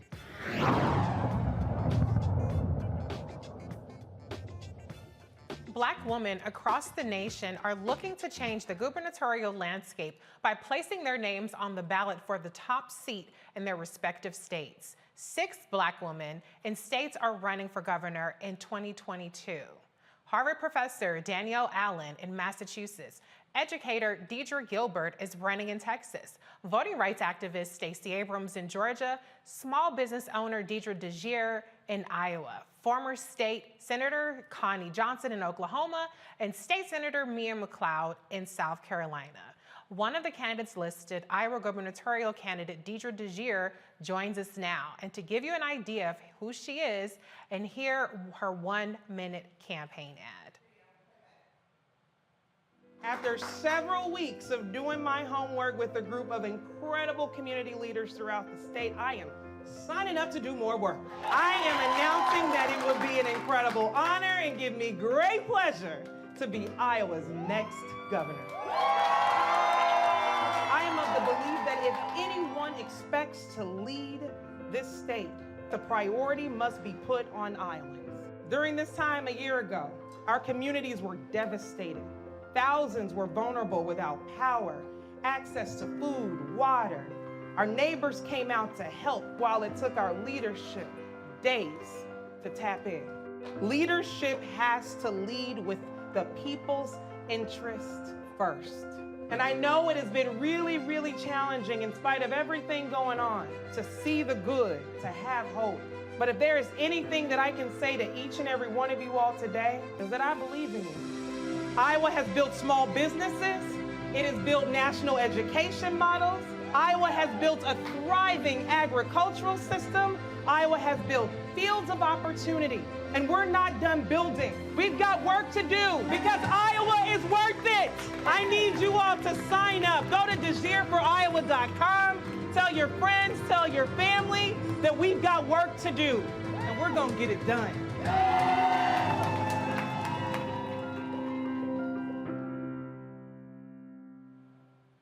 Deidre, welcome to Roland Martin Unfiltered. So good to have you here today. How are you? It is so good to be on this show. Sad I couldn't be with Roland, but really excited that I'm here with you, Reese. Thank you. Yes, I'm holding it down for Roland while he's in Liberia, and I'm happy to have you on. You know how I feel about Black women running, #win with Black women. But girl, you are in Iowa. A Black woman running in Iowa is not something that people hear all the time. So tell us more about you and what it would mean for Iowa to have a Black woman governor. Awesome. So I'm a small business owner, and I started my small business while I was an undergrad at Drake University. And what's great about this state and what I keep with me often is that in spite of all of the challenging circumstances that I was dealing with as a young college student, there was opportunity and provisions that were made available to me in this state. Not only was I able to start a small business in undergrad, but I started a nonprofit to help other students who were interested in going to college get engaged, and for those students who were in K through 12 to be prepared with school supplies when they went into school. And so when I think about what this state has been able to do for me and the pathways of opportunity it's created, and I think about where we are right now as a state. You know, we were once number one in education. Now we're 18, 19 on the list. Our governor is 44th in the nation. We're not paying our teachers what they deserve. And while the rest of the country is dealing with a worker shortage and a skills gap, you know, Iowa's not living up to its potential. And a great deal of that not only is part of, you know, us experiencing this pandemic, but the greatest point of that is having failed leadership in this state. And so I'm running, as you heard in the video, because I believe in Iowa and I believe in what we're capable of. But that belief is not just predicated on a hope and a dream. That belief comes from where Iowa has been. A lot of folks don't know this. Talk about Black History Month. A man by the name of Alexander Clark, 100 years, nearly 100 years before Brown versus Board of Education, led this state to ensure that each and every student had access to an education, despite their race, despite their gender. That happened in Iowa. This is also a state where a woman like me can become the first African American to ever be nominated for a statewide office. And lastly, what everybody knows is this is a state that sent a signal to the rest of the country back in 2008 that Barack Obama should be our president. And that happened in a state that's majority white. And so I believe in this state because I believe in what we've been able to accomplish in the past. And that only speaks to a brighter future in the future, given we have different leadership. Absolutely. Now, to be clear, you are running for the Democratic nomination and your primary is uncontested, right? So you are the only candidate for the Democratic nomination at this point, right? Correct. Okay. Correct. So let's say that continues to be the case and you are the actual nominee come the general election. What makes Iowa competitive for the folks who are interested in supporting, but they might think a Republican governor? How is this going to work out? You know, what's unique about Iowa is that we've traditionally been purple. And over the last several years, we have erred on the side of leaning right. But what has happened over the years in this state is that Iowans have the ability to see the humanity that exists in folks. They have the ability to feed into authenticity. And what's authentic about Black women leading, what's authentic about me leading is the fact that it's never really been about campaign promises for me. It's always been about outcomes. And right now, Iowans, as vulnerable as we are related to education, mental health, our healthcare system in general, whether we're in rural Iowa or urban Iowa, we're seeing shared struggles across this state. And so what it would mean for me being office is one, that I'm willing to put people first and that I'm going to put people first because I believe that that's the only way we lead. That's the only way we grow. If 2020 taught us anything, it's that we're stronger together. Our cities, our communities were literally stripped to the bare bone. And it was our job to pull the pieces together. And we did that collectively all over the country. Iowa was not immune. Needless to say, unfortunately, what we've had to deal with over the last 2 years during this pandemic is a leader in Kim Reynolds who has politicized COVID, who's politicized our education system and has drawn a wedge between Iowans all over the state.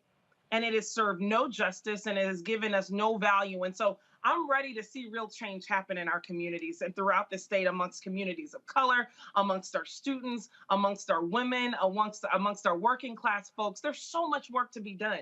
We just need leadership who's willing to put in the work and willing to put people first.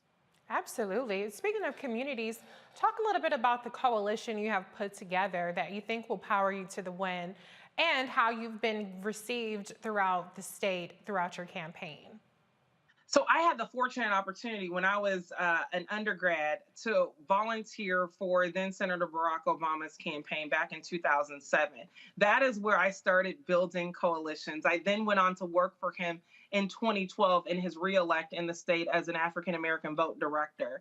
And I went on to work on school board races and city council races. I've done nonpartisan engagement work.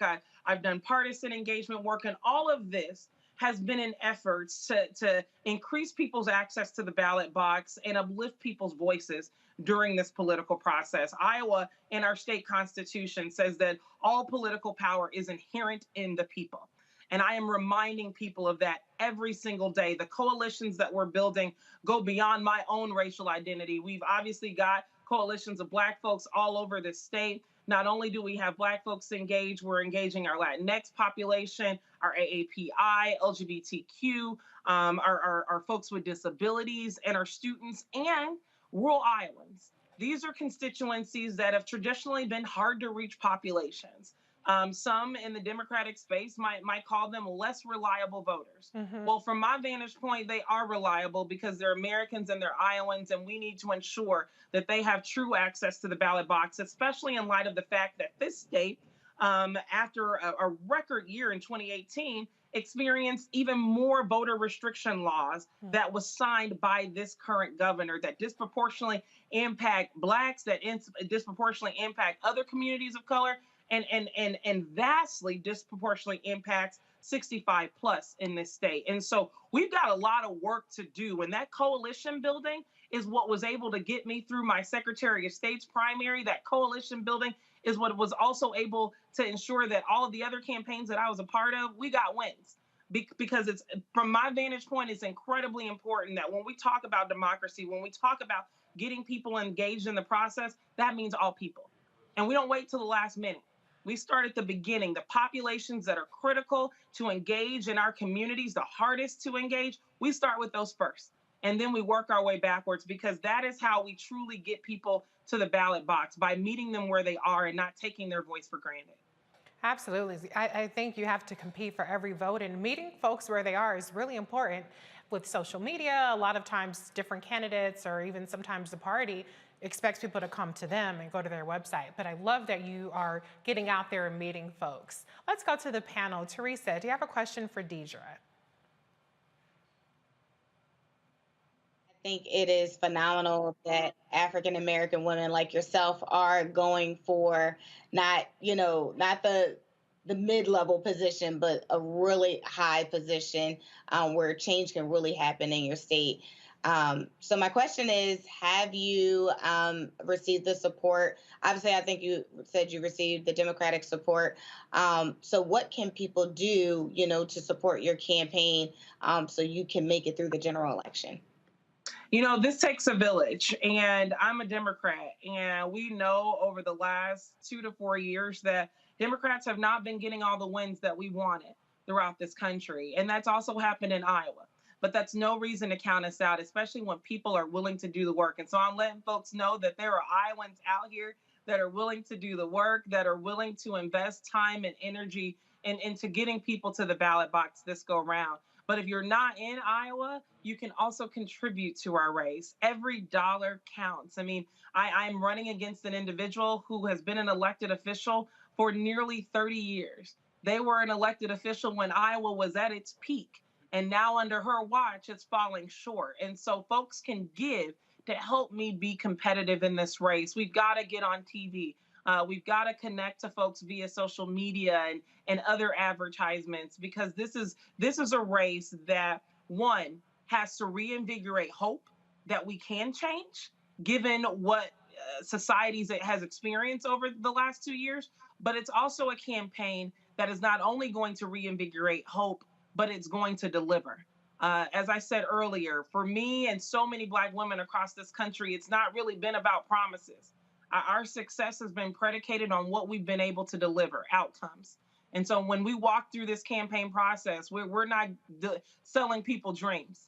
We're selling people reality, because it's the fundamentals that have to be restored in this state. I mean, we've got teachers who are leaving the job, going to other states. We've got superintendents who are teaching in classrooms and schools that are closing because they don't have enough individuals to do the work.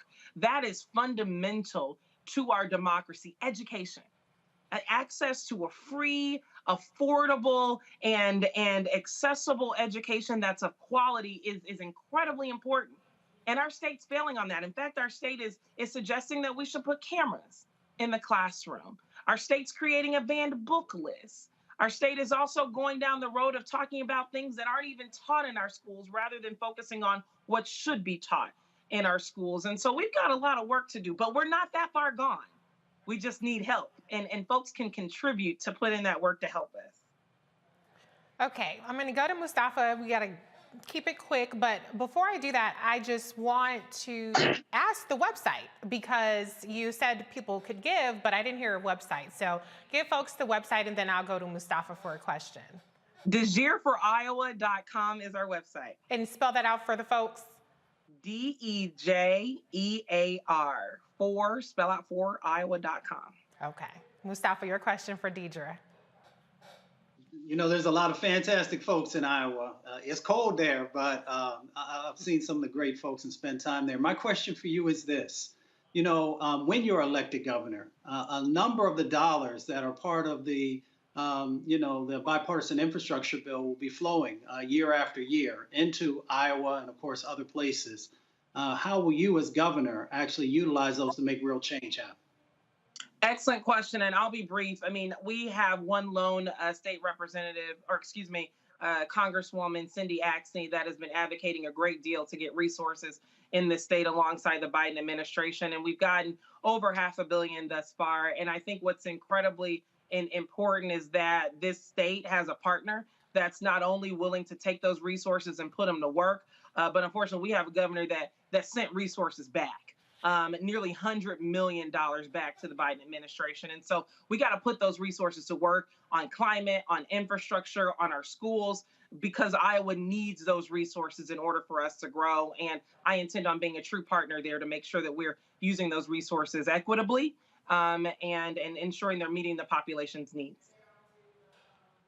Thank you, Deidre. You've given us so much to chew on, and I hope that you get more support. The website again is DeJear for Iowa. Say that one more time. DeJearforIowa.com, DEJEAR for Iowa. Okay, thank you. And you have to keep us posted on how your campaign goes on Roland Martin Unfiltered. Absolutely. It was so good to spend time with you, Reese. And thanks to the panel for the questions. Thank you. Okay, you're watching Roland Martin Unfiltered on the Black Star Network. We'll be right back. Folks, Black Star Network is here. Hold no punches. I'm real revolutionary right now. Support this man, Black Media. He makes sure that our stories are told.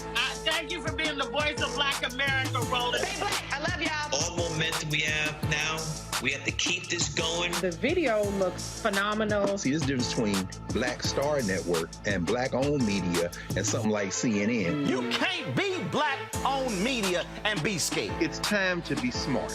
Bring your eyeballs home. You dig?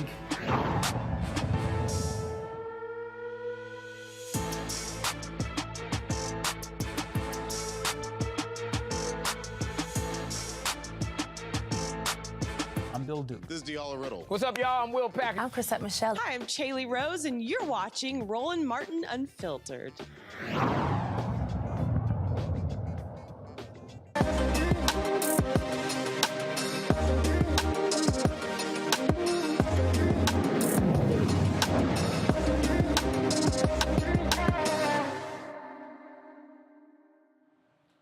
He got tired of trying to find Black-owned businesses, so Philip Dunn decided to create an online community called the Black Business Focus Group to drive peer-to-peer interaction to help close the wealth gap and build sustainability. Since it began in 2015, members of BBFG have circulated more than $2 million with Black-owned businesses. Philip joins me from Houston, Texas to tell us more about how he's fostering this Black business network. Welcome, Philip. Hey, thank you, and hello, Reese. Thank you so much for having me, and happy Black History Month to you and your panelists, your production team, all your viewers, and your listening audience. Thank you so much for having me. Thank you. So tell the viewers out there a little bit more about, I saw that you have an app. It's on the Google Play Store and on the iPhone store. Tell us a little bit more about this app and your online community. All right, well, thank you so much for the question, Reese. Actually, we started from a community of around 20,000 consumers, all hoping to buy Black or buy products and services from Black-owned businesses.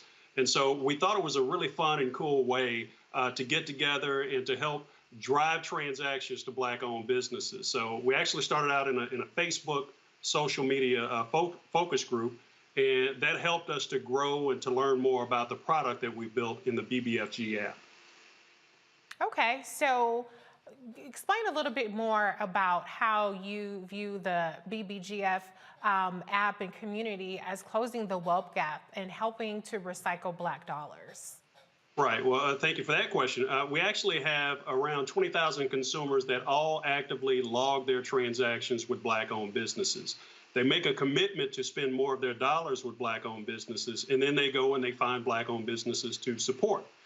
They also work in various major corporations, and they try to direct and drive some of their corporate spend to Black-owned businesses. So this is a great way for us to increase the amount of spend. As many of you know, Black-owned businesses are hurting from the pandemic, and more than anything, they need the support of our community. So I happen to believe that the greatest stimulus package that Black-owned businesses can receive is the support from the Black community in spending upwards of $1.3 trillion to possibly $1.8 trillion with Black-owned businesses.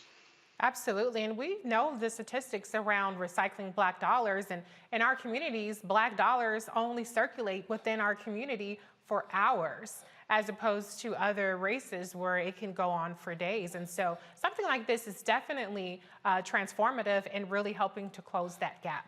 Talk a little bit more about the peer-to-peer aspect of this app in this community. Sure. In our community, every single month, we have over 200, 300 requests for products and services from various Black-owned businesses across the United States, whether that's brick and mortar products or online products and services. We have folks that are actively and aggressively seeking out these products and services every single month. When they can't find them from various directories that have been created for Black-owned businesses, they come to our community and they ask the community, hey, where can I find someone who provides a product in this category? Or where can I find someone who provides this type of service? We've had folks come and find doctors in our group, had folks come and find lawyers and accountants in our group, folks to do their taxes, folks to cut their lawns. So this is the type of peer-to-peer activity that we need to see in our community, not just relying on directories to find Black-owned businesses. And so if many of us are old enough to remember the Montgomery bus boycott, that wasn't driven by technology. That was driven by the Black community talking to each other and helping each other to find transportation across town, out of town, to work, to the grocery store. In many ways, we created the first rideshare system just by talking to one another. So now imagine what we can do today with this type of technology in the BBFG, where if you make a commitment to buy Black a certain number of times per month and you actually go out and do it, imagine the number of transactions that we increase that are flowing into our businesses. The revenues increase, the wealth increases for those business owners, and then ultimately for our overall community. Absolutely. So I know the answer to this question, but I got to ask for the viewers. How much does this cost? Because it sounds all good and mighty and everybody's down for the people, but how much does it cost? Well, it's a great question, Reese, and I definitely appreciate that. This is an absolutely free app for those folks that want to use and want to log their transactions and hold themselves accountable. It costs you nothing to go in and log your transactions with Black-owned businesses at the BBFG. You do this, and you might even in the future, we might even be able to reward some of our consumers who are actively and aggressively going out and finding value in the Black community. So this is a free app to use. Of course, it's subject to your data plan or whatever you have on your phone, but it's certainly free for all of our consumers to use this app. Now, is it the same entry point for consumers versus Black businesses, or do they have a different process they have to go through to, network with in terms of their business? Well, right now I'm really focused in on consumer behavior. I think that our community, we really need to focus in on trying to close this wealth gap that's taken place. Our businesses have enough platforms that they can use and leverage to advertise on, to reach our audience. But there are some opportunities coming up in the future for Black businesses and some of our allies to advertise to our audience. So want to make sure that folks understand this is for consumers to go in, log their transactions with Black-owned businesses, hold themselves accountable, and everyone take their own personal responsibility for helping to close the wealth gap, because we know we can't rely on others to do it for us. Absolutely. Okay, I'm going to go to the panel. Mustafa, question. Yeah, well, thank you, brother, for this. I'm curious, BBFG, is there an educational component for folks who move into this space with you all? And if so, what does that look like? Well, out of the 20,000 consumers that we have, many of them offer classes in financial literacy. Many of them offer classes in business readiness. So we have different folks that offer certain components. We do not have a structured educational program at the moment, but we do rely on our community to help educate the folks that are coming in looking for that type of information. So each one teach one in the BBFG right now. Demario, a question for Philip. Absolutely, Philip. Nice to talk to you. You know, I'm from Tulsa. Black Wall Street represent the last 3 living survivors of the Tulsa Race Massacre. And what you're talking about reminds me of the beauty and the power of Greenwood. You know, here in Tulsa, the black dollar circulated 36 to 100 times before it left the community. And they created Greenwood by the same model that you're talking about. Number one, a freedom mind state, a mind state of saying we're going to work together. Number two, ownership, which you're talking about people coming in and owning things in the Black community. And number three, innovation and wealth concentration. So this really speaks to me. It speaks to my organization, Justice for Greenwood. I'm so excited. How is the easiest way for organizations like myself, my organization, Justice for Greenwood, to connect with your organization to help further this mission, this important mission of eradicating the wealth gap in our community. Thank you so much for sharing your history and where you're from. Tulsa, of course, Greenwood was very inspirational in the development of the BBFG and the Black Business Focus Group, which is an online community of folks that are spread across the United States. But I would be remiss if I didn't talk a little bit about Greenwood and acknowledge that as one of the inspirational moments and inspirational places that fed into the BBFG. Now, if folks, organizations want to connect with the Black Business Focus Group, go to the blackbusinessfocusgroup.com and then also sign up for our newsletter. And then I will also share my information with the production team as well, so that I can connect with those organizations where we share the same mission and the same vision. I often like to challenge Black organizations to really make a commitment on a monthly, quarterly, annual basis to increase their spend with Black-owned businesses and to use this tool, use this app, use this platform to record your spend. And in that way, you'll have an objective body that's there to help hold you accountable, hold your organization accountable, and then help to hold your organization in high esteem when it comes to other organizations who may not be doing anything for the Black community. So we'll definitely be in touch. I'm definitely glad to hear about your connection to Greenwood.